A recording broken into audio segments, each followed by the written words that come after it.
Greetings, my movie ghouls. Welcome back to our Halloween countdown, 31 days of horror.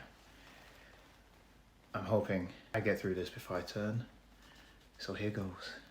Day of the Dead is the final film in the original George A. Romero of the Dead trilogy. It follows a group of scientists who are trying to find an answer to the undead epidemic, and the military personnel who are tasked with looking after them.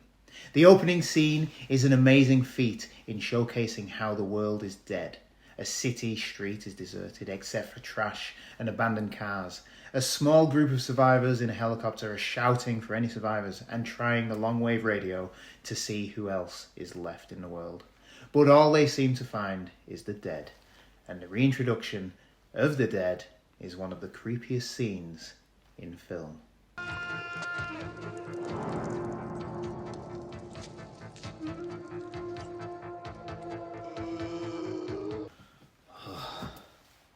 I feel terrible.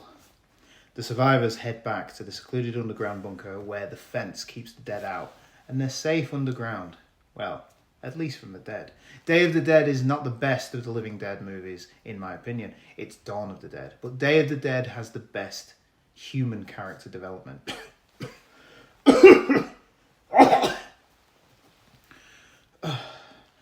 We see a massive rift between the scientists and the military, especially after the death of the Major and the command has gone to Captain Henry Rhodes, who was one of the escapees at the beginning of Dawn of the Dead, and is increasingly becoming irrational and untrusting of the scientists, within reason. The lead scientist is called Dr. Frankenstein Logan, who is trying to find a solution to the zombie problem. Having a supply of the undead in the tunnels below, he is happily experimenting on them and finding that they are just basic things that attack, eat, and even though they don't have a digestive system. Dr. Sarah Bowman is the main character who is trying to bridge the gap between the soldiers and the scientists, but seeing the two sides fight, she's struggling to keep it together, as well as her lover, Private Salazar, who seems to be suffering from PTSD. The problem is, he's also using the recently dead soldiers to experiment on and even feed Bub, the first smart zombie. And this is why the story works so well as the third movie, because we don't just see the zombies kill and eat again, as we have seen before, as a group of survivors try and live surrounded by death. We actually see the potential evolution of the undead that could cause problems for the living. Maybe we'll see this in Land of the Dead.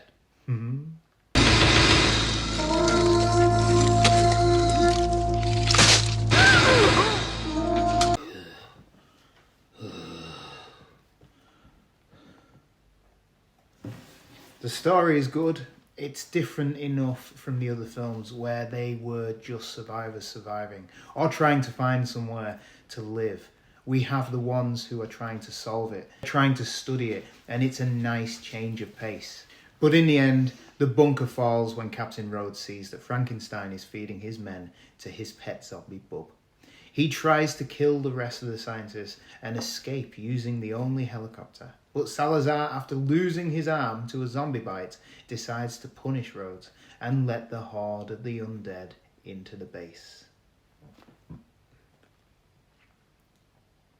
And then we get the majority of the special effects coming into play. Yes, we saw numerous zombies, a lot of dead folks, and even headless bodies that were still able to move because they were still tied to a brain.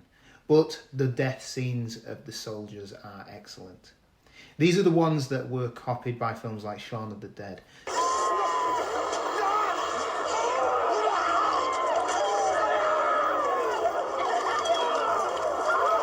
The tearing open of the stomach and ripping of the limbs as they die. It's excellently done and looks fantastic. When the head is pulled away and he's still screaming. Again, Tom Savini produced some brilliant props and special effects for the Dead series, and went on to win the 1985 Saturn Award for Best Makeup Effects. Some great action scenes and jump scares, and Day of the Dead, although not my favourite, gets 5 pumpkins. What did you think of Day of the Dead? Did you enjoy it? Let me know in the comments below, and I'll see you real soon. Sleep tight.